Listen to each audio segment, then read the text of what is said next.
الصلاة الله أكبر الله أكبر لا إله إلا الله الله أكبر.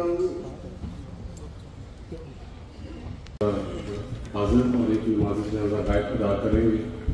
جنازہ غائب جو ہے محترم محمد انور گل صاحب خانقاہ بیت السرور زوٹ اعلان کرواتے ہیں کہ ان کے بڑے بھائی مکرم مبشر احمد طاہر گل صاحب کینیڈا میں باقاعدۂ الہی وفات پا گئے ہیں. انا للہ و انا الیہ راجعون.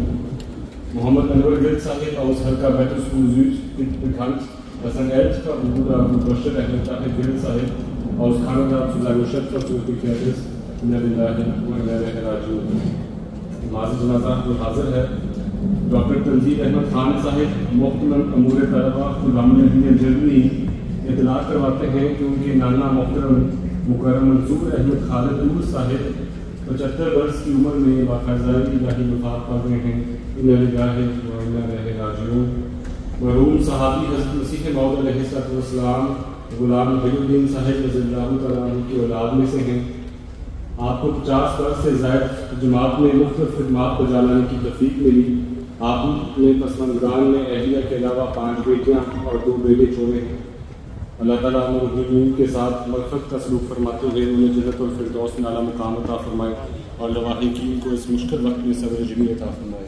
آمین. Dr. Tanzil Ahmed Khan Sahib, Muhterem Umur Talaba, Khuddam al-Ahmadiyya Deutschland, gibt bekannt, dass sein Großvater mütterlicherseits, Mukarram Mansour Ahmed Khalid Dur Sahib, im Alter von 75 Jahren verstorben ist. Inna lillahi wa inna ilaihi raji'un. Der Verstorbene diente über 50 Jahre der Jamaat. Er hinterlässt seine Ehefrau, 5 Töchter. Allahu Akbar.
بسم الله الرحمن الرحيم الحمد لله رب العالمين الرحمن الرحيم مالك يوم الدين إياك نعبد وإياك نستعين اهدنا الصراط المستقيم صراط الذين أنعمت عليهم غير المغضوب عليهم ولا الضالين.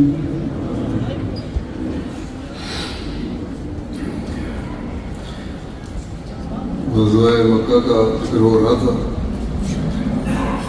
اس کے لیے روانہ ہونے سے پہلے ایک واقعہ کا ذکر ملتا ہے جس حوالے سے بیان کرتے ہیں کہ روایات میں اس جگہ کے بارے میں اختلاف ہے جہاں نبی کریم صلی اللہ علیہ وسلم نے روزہ افطار کیا تھا. تاہم ان تمام روایات میں ایک ہی واقعہ بیان ہوا ہے. صلی اللہ علیہ وسلم عرش سے روانہ ہوئے تو راستے میں آپ نے کتیاں دیکھی. لکھا ہے واقعہ. ماشاءاللہ نماز جمعہ کے بعد لندن سے پیارے آقا کا خطبہ لائیو سننے کے بعد اس وقت جہاں یہ جو مارکیٹ ہے یہ کھانے کی ہے.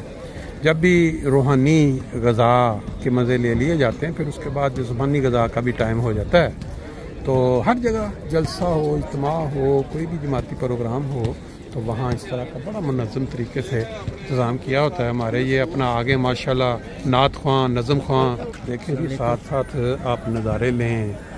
یہ مینارۃ المسیح ہے اور پھر ایک سائڈ پہ آپ اپنا آرام سے کھانا، یہ آپ دیکھ سکتے ہیں ایرن گیسٹ ہے، یعنی کہ جو معزز مہمان ہیں ان کے لیے یہ جگہ بنائی گئی ہے.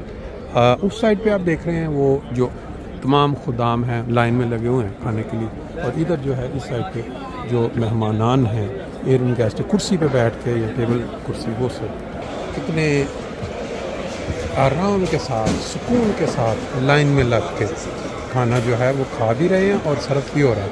اور آپ شاید یہ نہ جانتے ہوں کہ یہاں جو خدمت کر رہے ہیں ان میں ڈاکٹرز بھی ہیں، ان میں انجینئرز بھی ہیں اور بڑے بڑے اعلیٰ پوزیشنز پہ کام کرنے والے جو ہیں یہاں اس وقت خدمت دین کو ایک فضل الہی جانوں کا عملی نمونہ پیش کر رہے ہیں. باقی کچھ مہمان جو ہے یہ ان کے لیے یہاں بیٹھ کے کھانے کا انتظام کیا گیا ہے. یہ بھی ایک منظر ہے سامنے، بالکل زبردست چاولوں کے تازہ تازہ خوشبوئیں اٹھ رہی ہیں اور یہ خدمت دین کیا کہتے ہیں. سامنے بہترین قسم کا ملک شیک جو پاکستانی مینگو آج کل اپنے عروج پہ یہاں چل رہا ہے، وہ پیچھے آپ دیکھ رہے ہیں فلودہ تیار ہو رہا ہے. اس سائڈ پہ آپ دیکھ رہے ہیں جلیبیاں ہیں. اب اپنا اپنا ہر انسان جو ہے ٹیسٹ کے مطابق، وہاں 8-10 دکانیں جلیبیاں ہیں، سموسے ہیں، ٹکے ہیں اور اس پہ بھی کافی رش لگا ہوا ہے. اس سائڈ پہ آپ دیکھیں مینگو ہیں پاکستانی، اس سے اگر یہ تھوڑا آگے لگتا ہے وہ کچھ پیزا شیزا چل رہا ہے. بہرحال اپنی اپنی ٹیسٹ کے مطابق ہر کوئی بندہ